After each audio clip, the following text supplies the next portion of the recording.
Minha saudação a você, meu irmão, minha irmã, membros da Igreja Presbiteriana Betânia. Minha saudação a você que, navegando pela internet, chegou até o nosso canal no YouTube. A graça e a paz do Senhor Jesus. Convido a você que abra sua Bíblia na segunda carta de Paulo aos Coríntios, capítulo 8, para a nossa meditação. Segunda carta de Paulo aos Coríntios, capítulo 8, versos 7 a 12, e eu lerei conforme a Nova Versão Internacional. Assim diz a palavra do Senhor. Todavia, assim como vocês se destacam em tudo, na fé, na palavra, no conhecimento, na dedicação completa e no amor que vocês têm por nós, destaquem-se também neste privilégio de contribuir. Não estou dando uma ordem, mas quero verificar a sinceridade do amor de vocês, comparando-o com a dedicação dos outros. Pois vocês conhecem a graça do nosso Senhor Jesus Cristo, que, sendo rico, se fez pobre por amor de vocês, para que por meio de sua pobreza vocês se tornassem ricos. Este é o meu conselho. Convém que vocês contribuam, já que desde o ano passado vocês foram os primeiros, não somente a contribuir, mas também a propor esse plano. Agora, completem a obra para que a forte disposição de realizá-la seja igualada pelo zelo em concluí-la, de acordo com os bens que vocês possuem. Porque se há prontidão, a contribuição é aceitável de acordo com aquilo que alguém tem e não de acordo com o que não tem.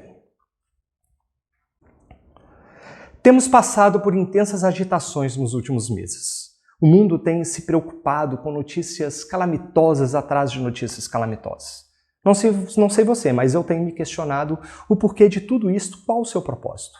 Será que Deus está trazendo um juízo sobre a humanidade por causa do seu pecado e da sua rebelião contra Deus? É possível, eu creio que sim. Mas eu vejo que Deus está trazendo um juízo também sobre os ídolos dos nossos dias, nos quais homens e mulheres buscam um substituto para Deus e uma redenção completa. Creio que Deus está revelando estes ídolos da nossa sociedade e do nosso coração, derrubando cada um deles como um efeito dominó.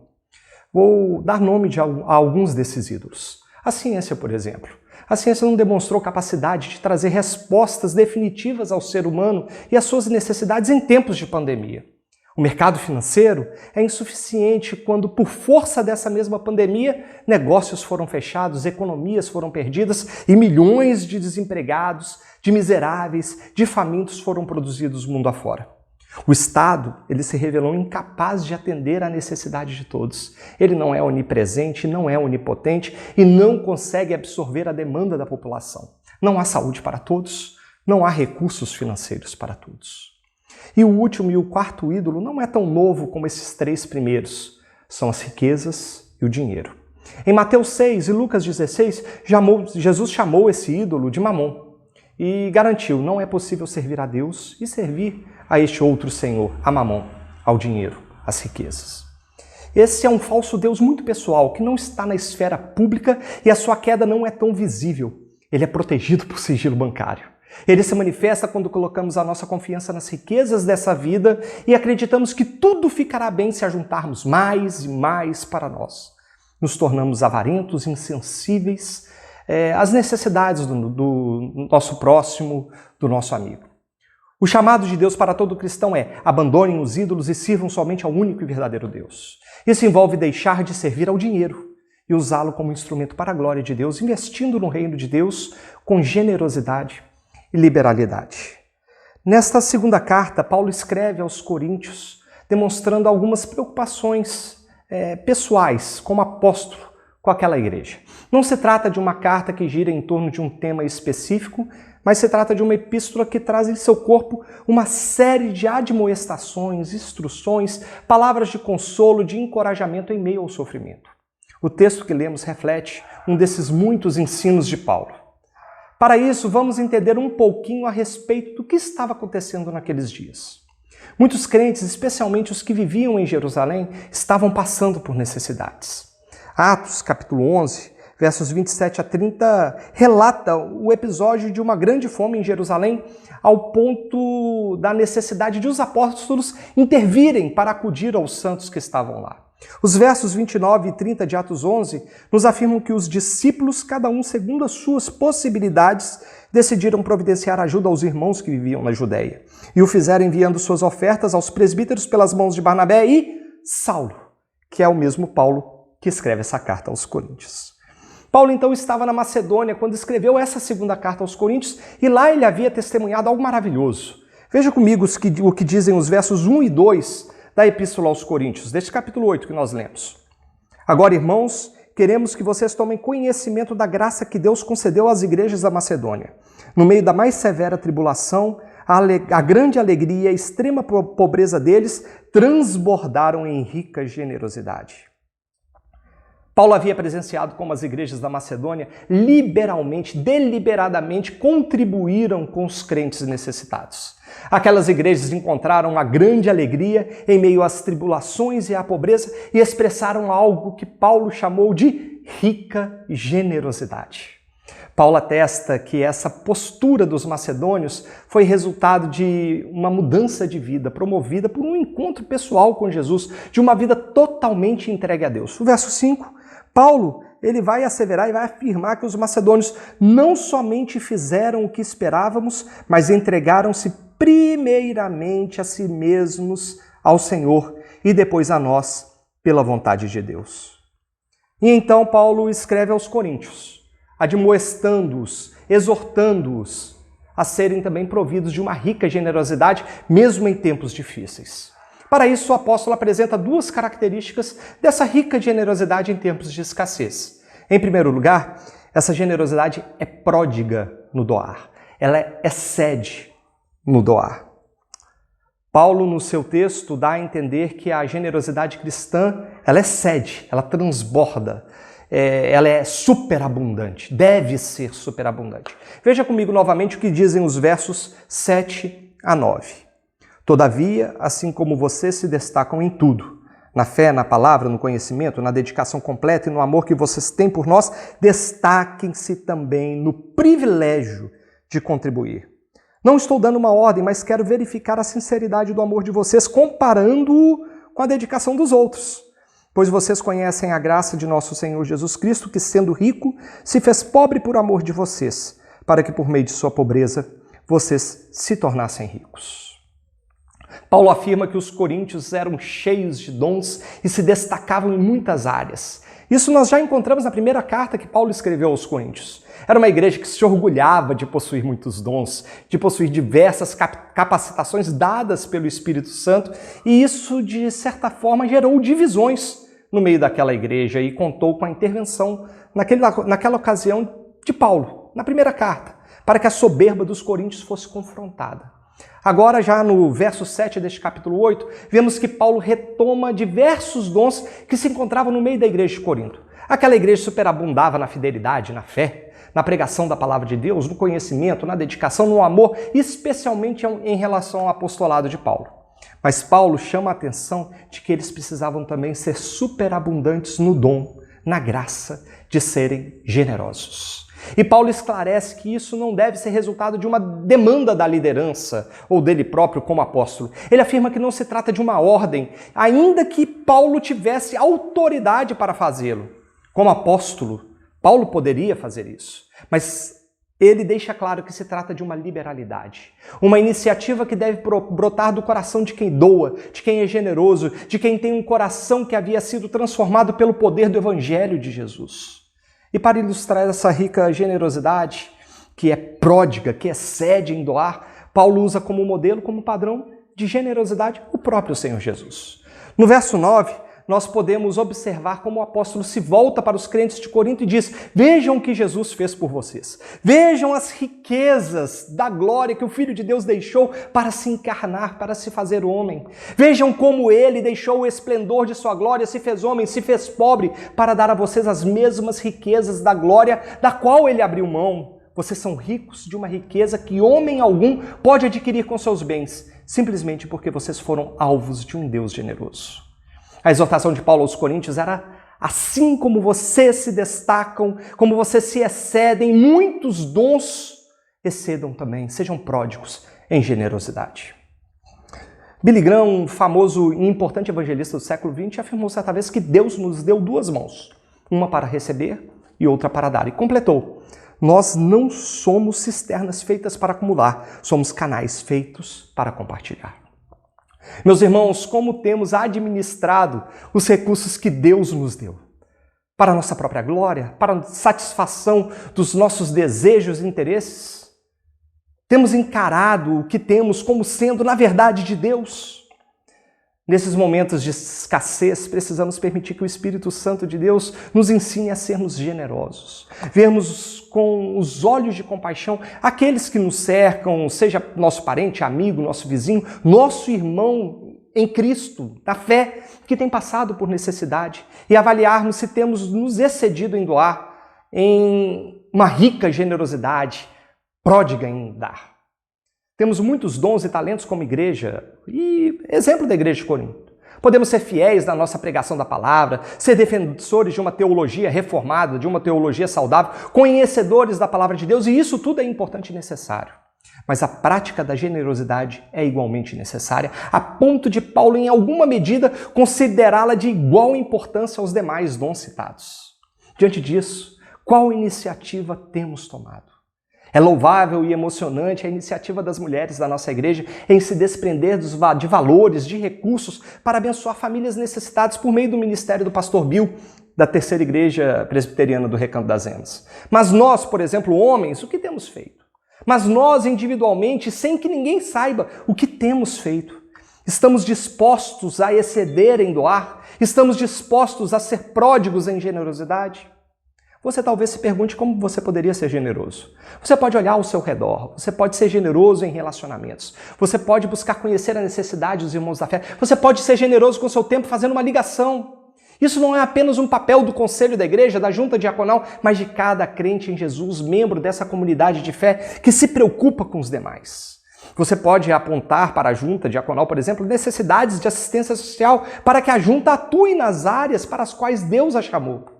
Há muitas formas de excedermos em generosidade, não só em recursos financeiros, mas em afetos, em atenção, com o nosso tempo. Em tempos de escassez, exceda em generosidade, meu irmão e minha irmã. Paulo, então, prossegue. Ele prossegue na sua exortação aos coríntios para que eles abracem uma rica generosidade. E a segunda característica dessa generosidade pretendida é que ela persevera até se completar. É uma generosidade que persevera até ser completa. Leia comigo o que dizem os versos 10 a 12 sobre a necessidade de que os atos de generosidade eles sejam completos. Este é o meu conselho. Convém que vocês contribuam, já que desde o ano passado vocês foram os primeiros, não somente a contribuir, mas também a propor esse plano. Agora, completem a obra para que a forte disposição de realizá-la seja igualada pelo zelo em concluí-la, de acordo com os bens que vocês possuem. Porque se há prontidão, a contribuição é aceitável, de acordo com aquilo que alguém tem e não de acordo com o que não tem. Paulo, então, apresenta um conselho aos coríntios. Convém que vocês contribuam. Convém que vocês sejam generosos. Convém que não somente participem, mas tomem a iniciativa de serem generosos. E que vocês levem isso finalmente a cabo. Que vocês levem até o fim a disposição em cumprir o que vocês se propuseram a fazer. Se voltarmos à primeira carta de Paulo aos Coríntios, veremos que no capítulo 16 da primeira carta, os crentes da igreja de Corinto já haviam se mobilizado para coletar recursos para ajudar os cristãos da Judeia. O que teria acontecido depois? A Bíblia não é clara, ela não é clara. Ela não é direta a respeito desse assunto, mas parece que havia sido tipo um fogo de palha. Na ocasião, Paulo havia instruído os coríntios a prepararem doações, cada um segundo as suas posses. Olhando para o nosso texto, esse texto que nós lemos, vemos que não foi uma iniciativa apenas de Paulo. Os próprios coríntios se propuseram no plano de socorrer aos irmãos da Judeia. Mas parece que esse plano não foi para frente. Esse plano ele não foi completo. Os coríntios tinham o desejo de contribuir, mas faltavam a eles o cumprimento desse desejo. Eles chegaram a coletar recursos para o sustento dos necessitados, mas a tarefa nunca foi adiante. Agora, aquela era a hora de finalizar a sua obra de generosidade. E por isso Paulo os exorta no verso 11. Agora completem a obra para que a forte disposição de realizá-la seja igualada pelo zelo em concluí-la de acordo com os bens que vocês possuem. Interessante é que Paulo até mesmo dá um limite para a generosidade. Ele diz que o limite da generosidade dos coríntios é de acordo com os bens que possuem. Ninguém deveria doar nada que não tivesse. Ninguém deveria fazer cortesia com o chapéu alheio ou ser generoso esperando receber algo em troca, como se estivesse barganhando com Deus. Ninguém tinha recursos de menos também a doar. A generosidade é uma disciplina que precisa ser exercitada por todos, ricos ou pobres, cada um sendo generoso segundo a medida das suas posses. E o verso 12 aqui, meus irmãos, ele parece ser uma conclusão desse conselho de Paulo. Não basta estar disposto e não agir em um ato de generosidade. Não basta estar de prontidão se o ato de generosidade não é levado a cabo. E não importa o quanto poderia se dadivar, quem tinha pouco não deveria se envergonhar do pouco que tinha em sua generosidade. E isso, meus irmãos, me faz lembrar o episódio em que Jesus estava com seus discípulos no templo, observando o que acontecia ali. E Jesus contemplou então a oferta de uma viúva pobre, que depositou o pouco dinheiro que possuía no tesouro do templo em oferta a Deus e afirmou, Jesus afirmou, a oferta dessa viúva foi maior do que todos os demais. Todos ofertaram o que lhe sobrava e ela ofertou tudo o que tinha. A viúva não se importou com quanto daria, mas com tudo que daria. Ela não se preocupou se lhe faltaria recursos para o dia seguinte. Ela levou ao fim o seu propósito de ser generosa ao deitar nos tesouros do templo tudo o que possuía. Ela não adiou a sua oferta, mas a sua generosidade foi rica e perseverou até que seu propósito se completasse. Deus tem nos chamado, meus irmãos, a exercer esse ministério de misericórdia e de generosidade. Deus tem apresentado diante de nós oportunidades de estender as mãos aos necessitados. Essa pandemia é uma delas. Deus tem nos dado a oportunidade de servirmos a Ele e ao nosso próximo com aquilo que Ele nos deu para administrarmos, honrando e glorificando o Seu nome por meio dos bens e dos recursos que Ele nos deu. É dele, não é nosso. Talvez até estejamos fazendo planos para promover a ajuda de menos favorecidos, que precisam de socorro, que carecem de amparo. Mas temos levado o nosso propósito a cabo até o fim? Temos agido como os coríntios que têm desejo, mas que não executam os seus planos? Precisamos, meu irmão e minha irmã, mais uma vez, ter Cristo como nosso padrão e modelo. Precisamos pensar como Ele pensa, amar como Ele ama, agir como Ele age. Jesus não procrastinou, ele perseverou em seu generoso propósito de dar a sua própria vida pelo preço da nossa salvação, pelo preço do nosso resgate. E ele foi obediente até o fim. Ele foi obediente até a morte e morte de cruz. Você pode até pensar, mas eu tenho muito pouco, como poderei ser generoso? A generosidade contemplada por Deus, fruto de um coração transformado, que deliberadamente oferta, não é medida por valores, mas por dedicação, fidelidade e amor. No seu comentário sobre essa carta de Paulo aos Coríntios, Calvino ele afirma o seguinte, que se vocês oferecem uma pequena oferta fruto de seus poucos recursos, sua intenção é tão valiosa aos olhos de Deus como se um rico fizesse uma grande oferta extraída da sua abundância. Uma rica generosidade em tempos de escassez é aquela que persevera até que seja completa em todos os seus propósitos. E é para essa rica generosidade, meu irmão e minha irmã, para a qual nós fomos chamados. É para o exercício dessa generosidade, que é pródiga em doar, que Deus nos chamou. Isso porque nós fomos alvos do amor pródigo, da generosidade pródiga de Jesus, de Deus. E precisamos igualmente perseverar em nossa generosidade até o fim. Não podemos desamparar os nossos irmãos em necessidade. De que adianta a nossa fé se ela não for acompanhada por obras que resultam em uma rica generosidade? Será uma fé morta, como Tiago nos ensina no capítulo 2 de sua carta. Se um irmão ou irmã estiver necessitando de roupas e do alimento de cada dia, e um de vocês lhe disser, vá em paz, aqueça-se e alimente-se até satisfazer-se, sem porém lhe dar nada, de que adianta isso? Assim também a fé por si só, se não for acompanhada de obras, está morta. Que os ídolos caiam, meus irmãos. Que o ídolo do dinheiro no nosso coração caia. Que estejamos sempre prontos a dadivar. Que em nosso meio, em nossa casa, nos nossos corações, abunde a generosidade que encontramos no Deus generoso que nos salvou. E que a generosidade que praticamos seja pródiga em doar e perseverante até se completar. Vamos orar, meus irmãos. Ó Deus amado, te louvamos, ó Deus, te bendizemos pela tua palavra lida e que é poderosa para falar e transformar os nossos corações. E por isso nos apresentamos diante de ti pedindo, ó Deus, transforma o nosso viver. Ó Deus, que a avareza, que o pecado da avareza, ó Deus amado, ele seja eliminado do nosso coração. Ó Deus, que o nosso coração seja lavado e limpo e liberto pelo poder que há no sangue de Jesus, ó Deus. O sacrifício vivo do Senhor Jesus por nós na cruz é poderoso para nos lavar de todo o pecado, para nos libertar do pecado. Ó Deus amado, e que, Senhor, o nosso coração seja pronto a ser um coração generoso, ó Deus, em resposta à salvação que o Senhor nos deu, ó Deus. E que excedamos, ó Deus, em dádivas, em nos doar, em doar nosso tempo, em doar nossos recursos, em doar nossos afetos, em doar, Senhor, a nossa atenção para, Senhor, que os nossos irmãos, os nossos queridos, os nossos amigos, o nosso próximo, eles sejam providos, ó Deus, de recursos para se satisfazerem, ó Pai amado. E que, Senhor, perseveremos nesse propósito até o fim. Que não deixemos de lado, que não sejamos, Senhor, nem prolixos, nem procrastinadores e muito menos desistamos, ó Deus, desse propósito para o qual o Senhor nos chamou, mas que sejamos generosos até o fim, como o Senhor Jesus foi generoso para conosco, o Deus pródigo, que deu a si mesmo em favor das nossas vidas. Ajuda-nos assim, ó Deus, a sermos generosos, a desenvolvermos, a exercitarmos a disciplina espiritual da generosidade e que assim o nome do Senhor seja glorificado nas nossas vidas e no nosso meio. Nós oramos assim em nome de Jesus. Amém e amém. Que Deus abençoe a todos, uma excelente semana. A graça e a paz do Senhor Jesus.